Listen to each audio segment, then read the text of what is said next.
Ngodakan itu berasal dari kata bahasa Bali, yaitu istilahnya moboreh, sama dengan pewarnaan.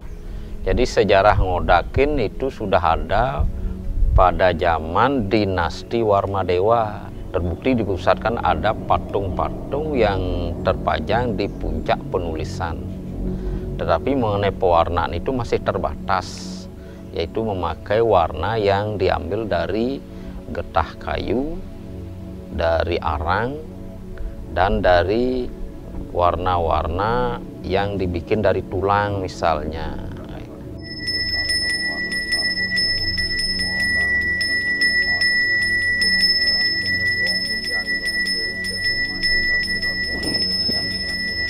Secara umum, ngodakan itu biasanya dilakukan ketika sudah ada ciri-ciri secara alami.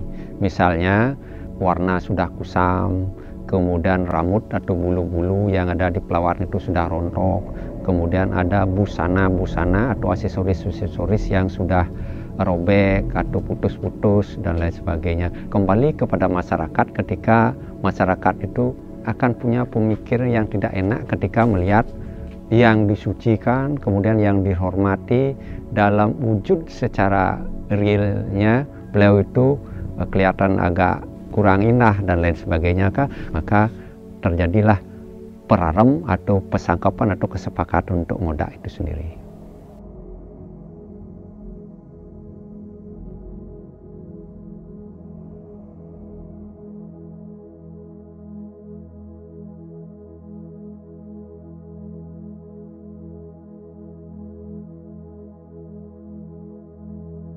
Misalnya sekarang ngodakin, kan ada warna lama, jadi kita kerik dulu. Sudah itu kita harus habiskan warna itu dulu, harus jadi kayunya kelihatan. Kalau masih ada warna, berarti lemah warna, bisa lepas nanti warna berikutnya.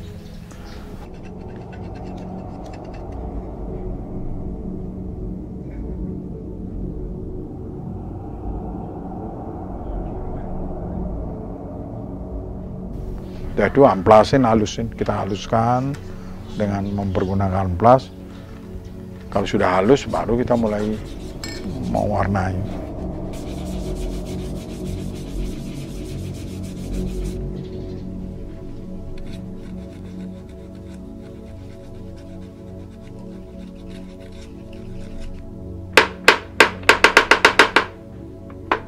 Petapakan itu kan merupakan sungsungan jagat, suci sangat suci untuk bisa disembah nanti,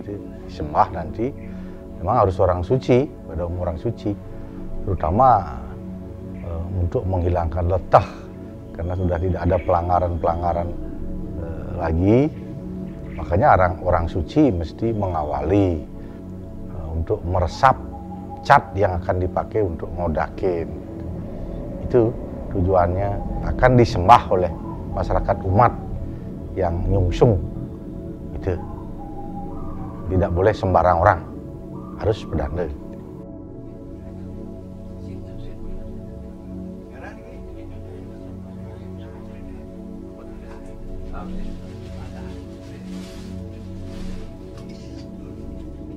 Proses ngodaknya itu dalam proses pewarnaan itu memakai warna alami. Misalnya kalau putih dipakai tulang yang dibakar sehingga menjadi abu. Kemudian warna merah adanya namanya gencu. Kemudian ada warna kuning namanya pere dan lain sebagainya. Itu memakai warna-warna alami. Kalau alami itu sangat lama. Tengah hari baru jadi warna satu. Misalnya kita buat hitam, buat mangsinya dari lampu pemembian yang ada siginya itu, asapnya itu kan jadi embun dia, jadi mangsi lah, kita cari mangsinya. Pemutihnya itu dari tanduk manjangan yang dibakar, paling tidak 3 warna itu, hitam, merah, putih. Kendalanya enggak tahan banting dia. Artinya kalau kena kimia atau minyak, retak-retak dia. Pokoknya pecah 1000 dia, pasti. Kalau kita mempergunakan kimia, jadi cara kerjanya sangat gampang. Kita harus bisa memanfaatkan barang itu seperti warna alami, kesannya itu seperti alami. Karena seperti pepatah mengatakan, tidak ada rotan, akar pun berguna. Kalau kita bisa mempergunakan akar itu dengan baik dan sesuai dengan rotan itu sendiri, kenapa sih tidak kita bisa terima?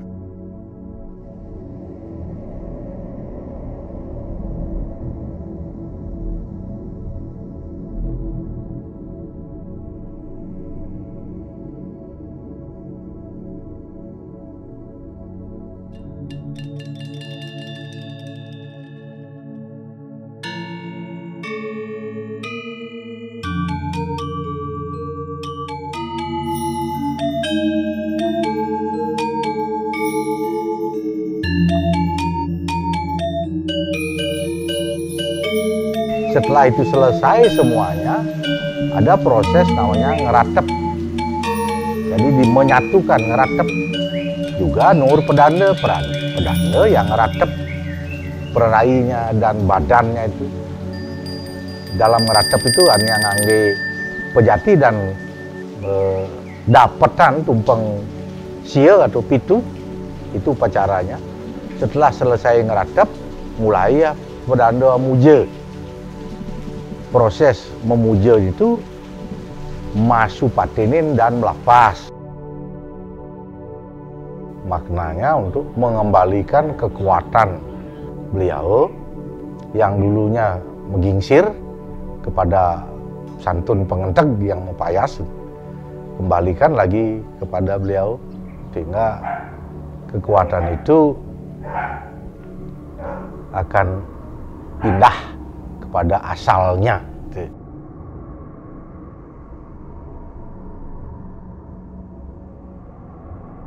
Kalau tidak dilaksanakan itu akan membuat kekuatan itu tidak ada lagi. Jadi kita yakin karena kita menganut mazhab Siwa, menyembah Tuhan sampai kepada butekala kita sembah gitu.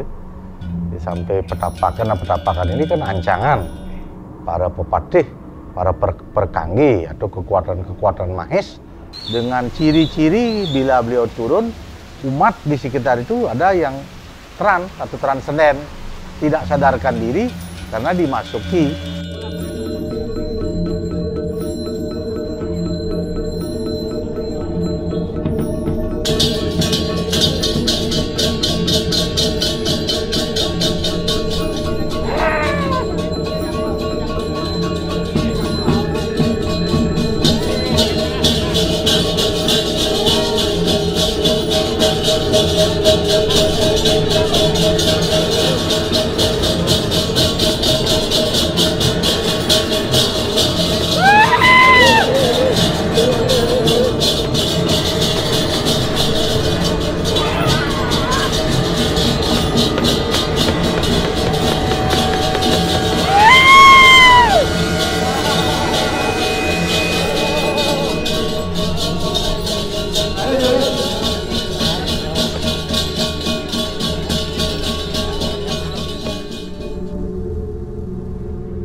Kemudian dalam tahapan Pelapa Sageng dan Pasupati ada upacara mepinton atau ngerehan, yaitu dilakukan di kuburan pada saat malam hari.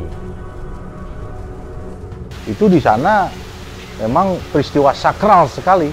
Nah ini harus gelap karena memang kekuatan yang berbentuk sakral mesti diturunkan dengan upakara-upakara selengkapnya. Misalnya pecaruan, tebasan-tebasan yang diakhiri dengan nyamleh kucit butuan.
Filosofis yang paling penting sekali adalah untuk mengembalikan kewisesan, mengembalikan taksu yang ada pada petapakan itu sendiri atau kesaktian beliau.